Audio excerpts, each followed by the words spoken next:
Hello YouTube family, my name is Aditya and you are watching the DevOps Guy. This video is dedicated to spatial file permissions. In this single video, I will cover this topic entirely with the labs. These spatial permissions provide user an additional privileges to the file and directories beyond the standard permission. So there are total 3 kind of spatial permissions Linux offer. They are SETUID, second is SETGID, and third is STIC. SETUID means set user ID and it is applicable on users only. The first block is for the SETUID. Same logic is applicable on the SETGID. It is for the group. So set group ID and reserve the second block. Sticky bit is for the others or public. They are represented by the S, S and T. Let's begin with the SETUID. SETUID, the short form we call it as SUID. It provides non-owner and non-group member the ability to run with the privileges of the owner and owning group. What does it mean? Means file can be executed by non-owner with the same privileges that of the file owner. It will be clear when we do the lab, but first understand the syntax of the SUID. chmod U plus S, where U is a stand for user and S for the special permission, followed by the file name. In order to revoke the special permission, we use negative minus symbol U minus S. Same can be achieved with the octal representation. Plus 4 is for the SUID in the octal format. This special permission can be represented by the small s or capital S, where small s means the file or directory has the read, write, execute plus special permission, where capital S means the file has only read, write plus special permission, means file don't have the execute permission on it. Now let's do the lab. Let me first show you how SUID actually look like on the file. So ls-l and the file name. So user bin passwd. This file by default SUID is enabled. Here read, write and S. Usually we are expected execute permission, but this file we are getting S. It means this is SUID enabled. Notice here the owner of the file is root, and if a normal user wants to execute the file, he is allowed to execute, but with the privileges of root. What does it mean? You will get it by this example. So if I execute the command passwd by normal user Aditya, it is in process right now. It is prompting me for the password. Let's check in the background what process is running right now. Grep passwd. Notice this thing. It is showing that the command is executed by the root. Why root? The command is initiated by the Aditya user, but it's showing as a root because of SUID. Read the second paragraph again. Here the file is executed by the known owner with the same privileges as that of the file owner. In our case, the owner of the passwd was root, and that's why when we triggered this command passwd by the local user Aditya, it is executed as the root. Here it will be more clear when we do another lab. So let me clear it first.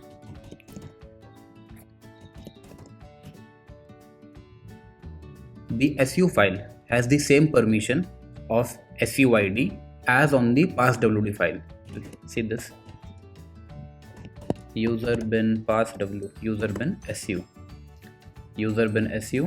Here SUID is applied on this file and owner is root. What if Aditya user try to use the su command? He is allowed to use the command. Okay, I am into the root account right now. Let's go back to the normal user account. Okay, so Aditya user basically can use the su command. What will happen if I remove this special permission from this file, from this su? Let's try. So chmod u minus s hyphen v verbose and the file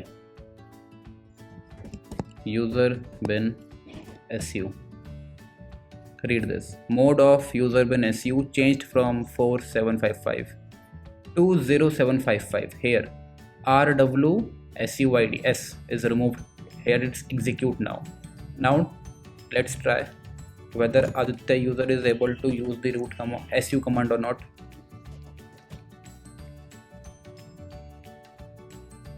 Authentication failure. Why? I have given the same password as previous, but because the permission is revoked, the SUID is revoked, that's why normal user is not allowed to use the su command now. If I assign the permission back, the user can access to the su command. Let's try with the octal way. Plus 4000. Again, it's changed from 0755 to 4755. Here S. Now let's try same command again. Search user root. Okay, I'm into the root. So this is the SUID. Let's jump to the SGID.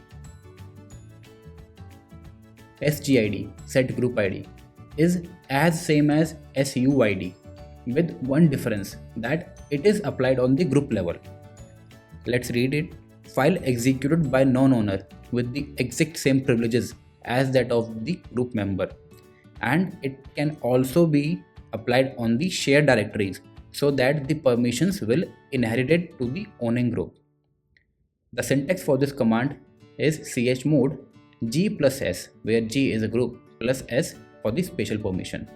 In order to revoke, we use negative symbol, and the octal format we use plus 2000. Rest everything is same for the SGID. Let's jump to the lab. For this lab, I need two user accounts. So here my first user Aditya and second user Jack. In order to perform this lab, I need to create a directory here first. So let me create a directory under the temp. Okay. So the command is, first go inside the temp, and here mkdir. I am giving the directory name as dir1. It's created, and let's give the full permission to the directory. Let's check lsild and directory. See, it is having full permission, read, write, execute, and the user and the group owner both are Aditya for directory 1. Now let me create a file inside directory 1 by the user Jack. Go to user Jack, cd temp and dir1. Touch, I'm giving the file name as file1. Check the permission on file1. So read, write, read. Let me give the permission here, read and write also. So chmod and the permission g plus write and the file name, okay, ls-l file. So read, write and read. Who is the user? Jack. Who is the owner? Jack. On file 1. Point to remember, this file is created inside dir1,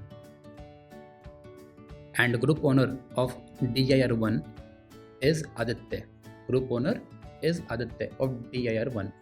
So what will happen if Aditya user need to modify or want to modify the file created by the user Jack? Let's see. So vim and file name.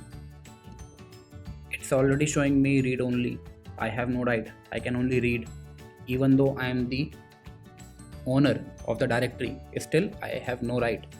Why? Because the group owner of the file is Jack. Means any random user can create file in my directory and I have no control on that. Here SGID is required. Let's assign the SGID to the directory 1. So the command is, first go to the temp, Okay, and chmod plus 2000 my file, my directory temp and dir1 ls-ld in directory 1. See this thing, read, write and s. Earlier it was read, write and execute. Now SGID is enabled. Now again let's create one file by the user Jack inside directory 1. So touch file 2 and assign the right permission for the group. So chmod g plus w to the file 2. Now do ls-l file 2. Notice this thing, Jack is the owner and Aditya is the group owner, while previously on file 1 Jack was the owner and Jack was the group owner. In this case Aditya is the group owner. Why? Because on the directory dir1 this is enabled, GUID is enabled here. And now if I want to modify, let's see whether the user is able to modify or not. So first go into the directory and vim file 2, insert, let's say hello wq cat file 2. I am able. Earlier it was giving me that read only permission, but now I am able to log in into the file and able to modify it as well.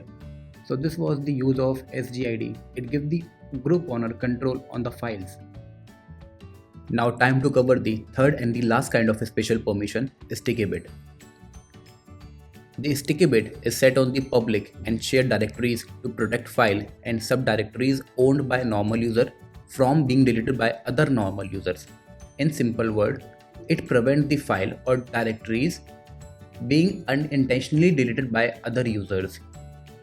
The syntax for the sticky bit is chmod O plus T, where O stands for others or public users, T is a stand for sticky bit.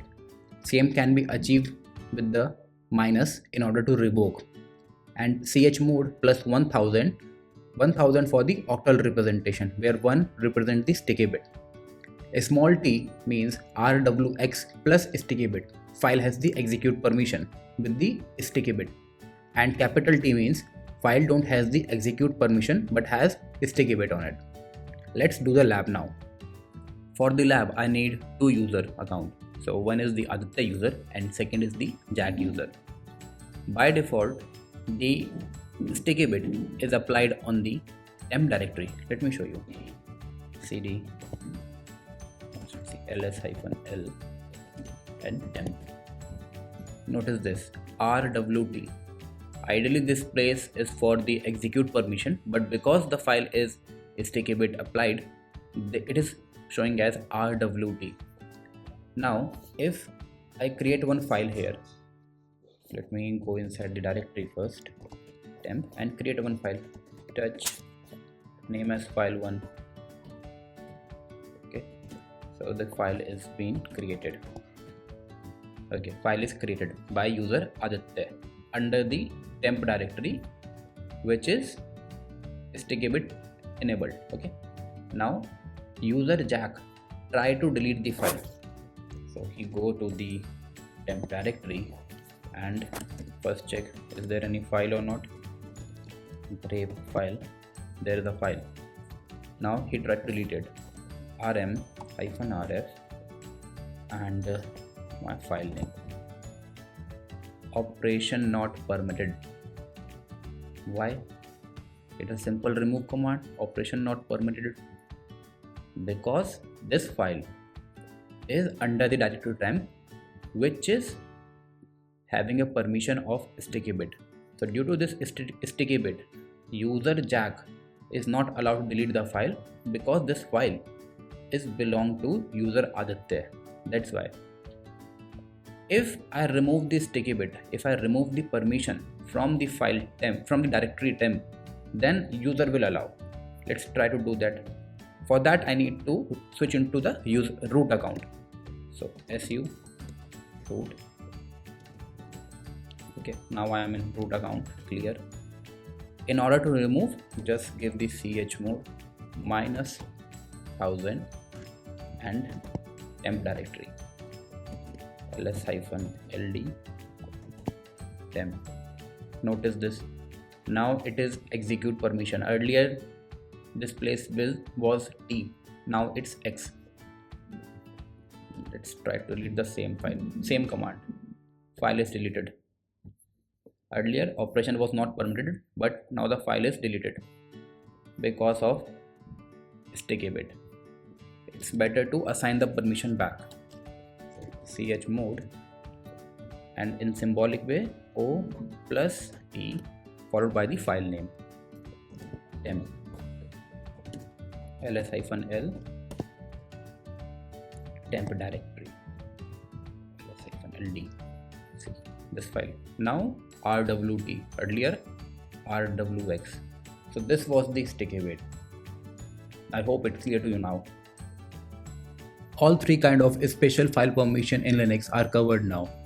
I have created playlist Linux for beginner in both languages, Hindi and English, especially for the new learners. If you like this video, go through the playlist as well. Don't forget to like and subscribe the channel. I will keep posting such informative videos in simple language as far as possible. Thank you for watching.